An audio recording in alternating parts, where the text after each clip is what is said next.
بسم اللہ الرحمن الرحیم۔ واقعی کہتے ہیں کہ عبداللہ بن عامر نے مجھ سے بیان کیا کہ ابو عمرو بن حماس نے فرمایا کہ بنو لیث اکیلے گزرے، ان کی تعداد 250 تھی، ان کا جھنڈا حضرت صعب بن جثامہ نے اٹھا رکھا تھا۔ گزرتے وقت انہوں نے 3 مرتبہ بلند آواز سے اللہ اکبر کہا۔ حضرت ابو سفیان نے پوچھا یہ کون ہیں؟ حضرت عباس نے کہا بنو لیث ہیں۔ پھر سب سے آخر میں قبیلہ اشیا گزرا، یہ 300 تھے، ان کا ایک جھنڈا حضرت معقل بن سنان رضی اللہ تعالیٰ عنہ کے ہاتھ میں تھا اور دوسرا نعیم بن مسعود رضی اللہ تعالیٰ عنہ کے ہاتھ میں۔ حضرت ابو سفیان نے کہا یہ لوگ عربوں میں سے حضور صلی اللہ علیہ وسلم کے لیے سب سے زیادہ سخت تھے۔ حضرت عباس نے کہا اللہ نے اپنے فضل سے اب تو اسلام ان کے دلوں میں داخل کر دیا ہے۔ حضرت ابو سفیان کچھ دیر خاموش رہے اور پھر پوچھا کہ ابھی تک محمد نہیں گزرے؟ حضرت عباس نے کہا ابھی تک نہیں گزرے۔ جس دستہ میں حضور صلی اللہ علیہ وسلم ہیں، اگر تم اس کو دیکھو گے تو تمہیں لوہا ہی لوہا اور گھوڑے ہی گھوڑے اور بڑے بہادر آدمی نظر آئیں گے، اور ایسا لشکر دیکھو گے جس کے مقابلے کی کسی میں طاقت نہیں ہے۔ حضرت ابو سفیان نے کہا اللہ کی قسم اے ابو الفضل، اب تو مجھے بھی اس کا یقین ہو گیا ہے، اور ان سے مقابلے کی طاقت کس میں ہو سکتی ہے؟ جب حضور صلی اللہ علیہ وسلم کا دستہ نمودار ہوا تو ہر طرف لوہا ہی لوہا اور گھوڑوں کی سیموں سے اڑنے والا غبار نظر آنے لگا، اور لوگ لگاتار گزر رہے تھے۔ حضرت ابو سفیان ہر مرتبہ پوچھتے کیا ابھی محمد صلی اللہ علیہ وسلم نہیں گزرے؟ حضرت عباس کہتے نہیں۔ اتنے میں حضور صلی اللہ علیہ وسلم اپنی قصبہ اونٹنی پر گزرے، آپ کے دائیں بائیں حضرت ابو بکر اور حضرت اسید بن حضیر رضی اللہ تعالی عنہما تھے۔ آپ ان دونوں سے بات کر رہے تھے۔ حضرت عباس نے کہا یہ رسول اللہ صلی اللہ علیہ وسلم اپنے سیاہ دستہ میں تشریف لے جا رہے ہیں، اس میں مہاجرین اور انصار ہیں، اس میں چھوٹے بڑے بہت سے مختلف جھنڈے ہیں، ہر انصاری بہادر کے ہاتھ میں ایک بڑا جھنڈا ہے اور ایک چھوٹا، سب لوہے سے ایسے ڈھکے ہوئے ہیں کہ آنکھ کے علاوہ اور کچھ نظر نہیں آ رہا ہے۔ حضرت عمر رضی اللہ تعالیٰ عنہ پر لوہا ہی لوہا ہے اور وہ اپنی بلند اور گرجدار آواز سے لشکر کو ترتیب سے چلا رہے ہیں۔ حضرت ابو سفیان نے پوچھا ابو الفضل یہ اونچی آواز سے بولنے والا کون ہے؟ حضرت عباس نے کہا عمر بن خطاب ہیں۔ ابو سفیان نے کہا بنو عدی، حضرت عمر کا خاندان تو بہت کم تھے، بڑے ذلیل تھے، اب تو ان کی بات بڑی اونچی ہو گئی۔ حضرت عباس نے کہا اے ابو سفیان اللہ تعالیٰ جسے چاہیں جیسے چاہیں اونچا کر دیں۔ حضرت عمر ان لوگوں میں سے ہیں جن کو اسلام نے اونچا کیا ہے، اور راوی کہتے ہیں کہ اس دستہ میں 2000 زرہیں تھیں۔ حضور صلی اللہ علیہ وسلم نے اپنا جھنڈا حضرت سعد بن عبادہ رضی اللہ تعالیٰ عنہ کو دے رکھا تھا، وہ دستہ کے آگے چل رہے تھے۔ جب حضرت سعد حضور صلی اللہ علیہ وسلم کا جھنڈا لے کر ابو سفیان کے پاس سے گزرے تو انہوں نے ان کو آواز دے کر کہا آج کا دن خونریزی کا دن ہے، آج کے دن حرم مکہ کی حرمت اٹھا لی جائے گی، آج اللہ تعالیٰ قریش کو ذلیل کر دیں گے۔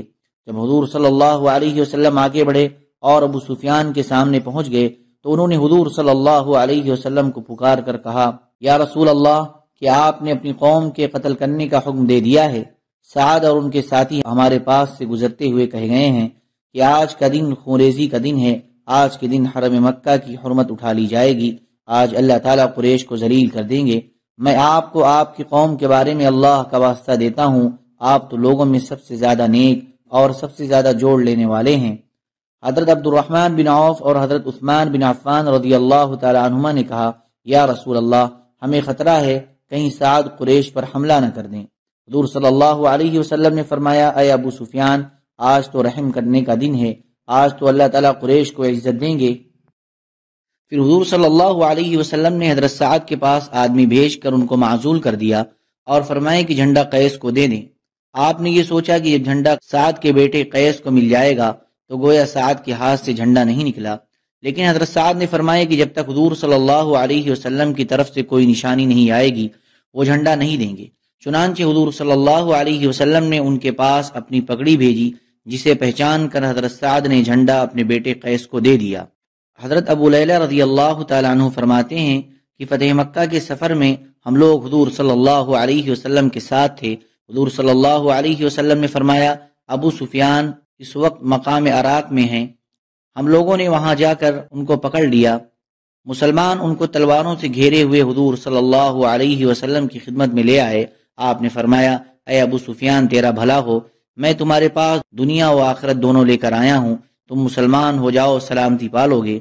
حضرت عباس رضی اللہ تعالیٰ عنہ ان کے دوست تھے، انہوں نے عرض کیا یا رسول اللہ، ابو سفیان شہرت پسند ہیں، چنانچہ آپ نے ایک منادی کو مکہ بھیج دیا جو یہ اعلان کرے کہ جس نے اپنا دروازہ بند کر لیا اسے امن ہے، اور جس نے اپنے ہتھیار ڈال دیے اسے امن ہے، اور جو ابو سفیان کے گھر میں داخل ہوا اسے امن ہے۔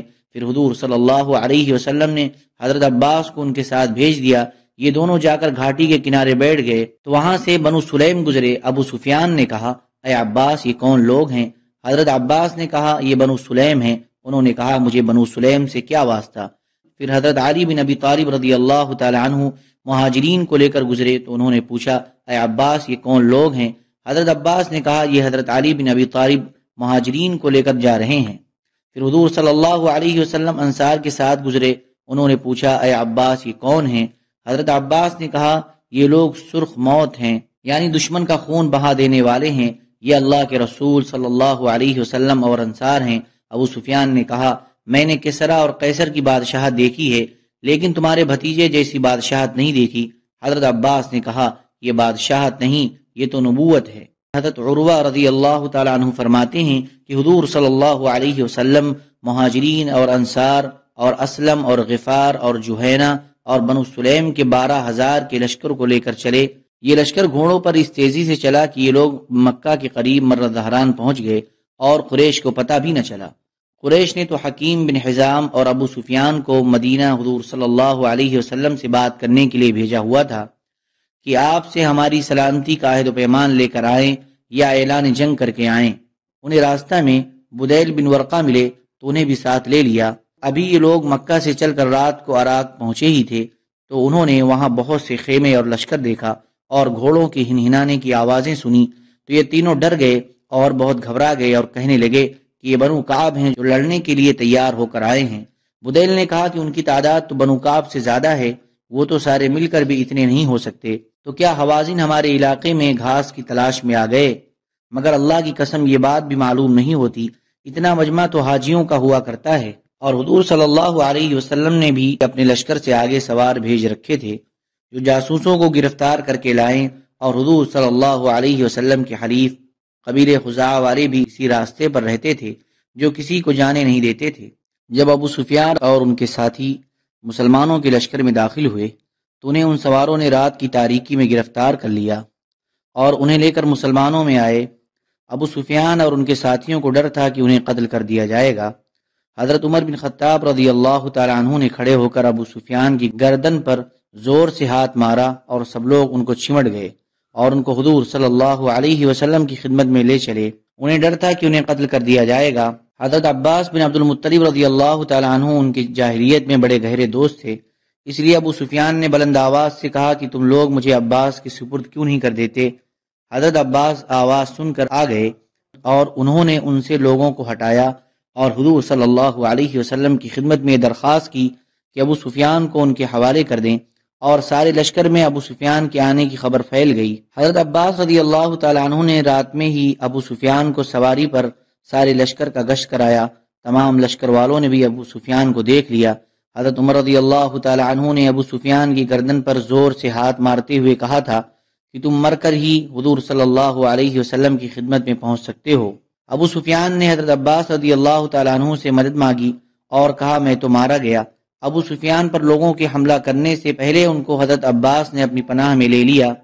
جب ابو سفیان نے دیکھا کہ لوگ اتنے زیادہ ہیں اور سب فرما بردار ہیں تو کہنے لگے میں نے آج رات جیسا کسی قوم کا مجمع نہیں دیکھا۔ حضرت عباس رضی اللہ تعالیٰ عنہ نے ان کو لوگوں کے ہاتھ سے چھڑا کر کہا کہ اگر تم مسلمان نہ ہوئے اور حضور صلی اللہ علیہ وسلم کے رسول ہونے کی گواہی نہ دی تو تم کو قتل کر دیا جائے گا۔ ابو سفیان ہر چند کلمہ شہادت پڑھنا چاہتے تھے لیکن ان کی زبان چل کر نہ دیتی تھی۔ انہوں نے وہ رات حضرت عباس کے ساتھ گزاری۔ ان کے دونوں ساتھی حکیم بن حزام اور بدیل بن ورقہ حضور صلی اللہ علیہ وسلم کی خدمت میں حاضر ہو کر مسلمان ہو گئے، اور حضور صلی اللہ علیہ وسلم ان دونوں سے اہل مکہ کے حالات پوچھتے رہے۔ جب فجر کی اذان ہوئی تو سب لوگ جمع ہو کر نماز کا انتظار کرنے لگے۔ ابو سفیان نے گھبرا کر پوچھا اے عباس آپ لوگ کیا کرنا چاہتے ہیں؟ حضرت عباس نے کہا یہ مسلمان رسول اللہ صلی اللہ علیہ وسلم کی تشریف آوری کا انتظار کر رہے ہیں۔ تو حضرت عباس ان کو لے کر باہر نکلے۔ ابو سفیان نے مسلمانوں کو دیکھ کر کہا، اے عباس، حضور صلی اللہ علیہ وسلم ان کو جس بات کا حکم دیتے ہیں یہ اسی کو کرنے لگتے ہیں۔ حضرت عباس نے کہا، ہاں، اگر حضور صلی اللہ علیہ وسلم ان کو کھانے پینے سے روک دیں تو بھی یہ ان کی فرما برداری کریں گے۔ ابو سفیان نے کہا، اے عباس، حضور صلی اللہ علیہ وسلم سے اپنی قوم کے بارے میں بات کرو کہ کیا وہ ان کو معاف کر سکتے ہیں۔ ابو سفیان کو لے کر حضرت عباس رضی اللہ تعالیٰ عنہ حضور صلی اللہ علیہ وسلم کی خدمت میں حاضر ہوئے اور عرض کیا، یا رسول اللہ، یہ ابو سفیان ہیں۔ ابو سفیان نے کہا، میں نے اپنے معبود سے مدد مانگی اور آپ نے اپنے معبود سے مدد مانگی، اللہ کی قسم اب تو یہ صاف نظر آ رہا ہے کہ آپ مجھ پر غالب آ گئے ہیں۔ اگر میرا معبود سچا اور آپ کا معبود جھوٹا ہوتا تو میں آپ پر غالب آتا۔ اور اس کے بعد حضرت ابو سفیان نے کلمہ شہادت اشہد ان لا الہ الا اللہ وان محمدا عبدہ ورسولہ پڑھ لیا۔ سبحان ربک رب العزة عما یصفون وسلام علی المرسلین والحمد للہ رب العالمین۔